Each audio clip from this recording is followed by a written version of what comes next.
शक्तीपीठ महामार्ग विरोधात सांगली शेतकऱ्यांचं आंदोलन. सांगली जिल्ह्यातून प्रस्तावित नागपूर गोवा शक्तीपीठ महामार्गाला विरोध करत शेतकऱ्यांनी जोरदार आंदोलन छेडलं आहे.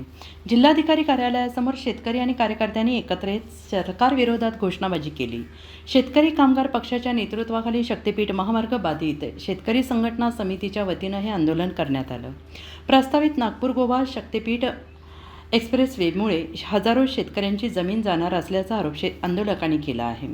शेतकऱ्यांचा दावा आहे की या महामार्गाची कोणतीही गरज नसताना राज्य सरकार जबरदस्तीने प्रकल्प राबवण्याचा प्रयत्न करत आहे. अनेक शेतकऱ्यांनी याला विरोध दर्शवूनही सरकारकडून त्याकडे दुर्लक्ष केलं जात असल्याचा आरोप करण्यात आला आहे. यावेळी आंदोलकांनी शक्तीपीठ महामार्गासाठी 1 इंचही जमीन देणार नाही अशी ठाम भूमिका घेत सरकारला इशारा दिला आहे.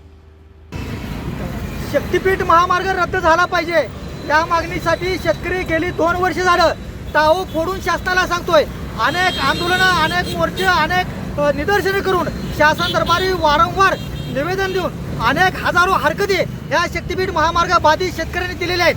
शक्तीपीठ महामार्गाला आमची 1 इंच जमीन द्यायची नाही अशा पद्धतीचा शेतकऱ्यांचा पवित्र असताना शेतकऱ्यांच्यावर ही जे काही शक्तीपीठ महामार्ग लादण्याचं धोरण शासन करत आहे त्याच्या विरोधात आज आम्ही निदर्शनं करत आहोत.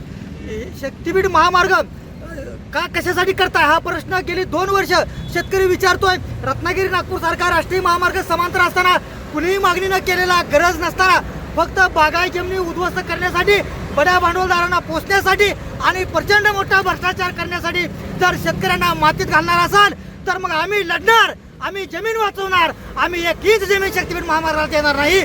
आमचं रक्ताचं पाणी झालं तरी चालतंय, पण आम्ही शेवटच्या श्वासापर्यंत शक्तीपीठ महामार्ग रद्द झाला पाहिजे. कुठल्याही बाबतीत सांगली जिल्ह्यामध्ये शक्तीपीठ महामार्ग होऊ देणार नाही अशा पद्धतीची भूमिका आम्ही सर्व बाधित शेतकऱ्यांनी घेतलेली आहे. आज शहीद भगतसिंग राजगुरू सुखदेव यांचा शहीद दिन या स्वातंत्र्यासाठी ते फासावरती गेले. आमची जमीन वाचवण्यासाठी आम्हाला फाशी घ्यावी लागली, नसेल तर आलेल्या अधिकाऱ्याला वावरामध्ये झाडाला लटकावून लावावं लागलं. त्यांना शासनाला फाशी द्यावी लागली तरी आम्ही मागं पुढे बघणार नाही, पण आमची 1 इंच जमीन शक्तीपीठ महामार्गाला देणार नाही अशा पद्धतीची आम्ही भूमिका आज आम्ही घेतोय.